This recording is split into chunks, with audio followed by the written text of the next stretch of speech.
update តម្លៃហាងឆេងមានសារជាថ្មីនៅថ្ងៃទី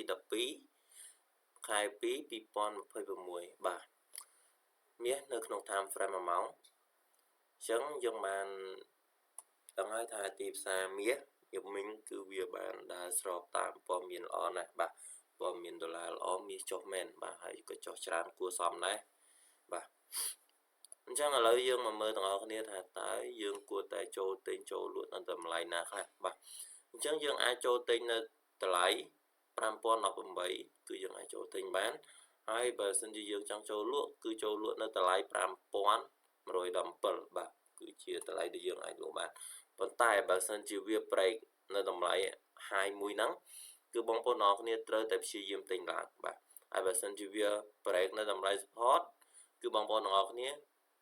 គួរតែព្យាយាមលក់ឲ្យបានច្រើនបាទហើយបងប្អូនអរគ្នាត្រូវដឹងថាការចូលផ្សារគឺវាតែងតែមានខុសហើយនឹងមានត្រូវអញ្ចឹងហើយយើងព្យាយាមដាក់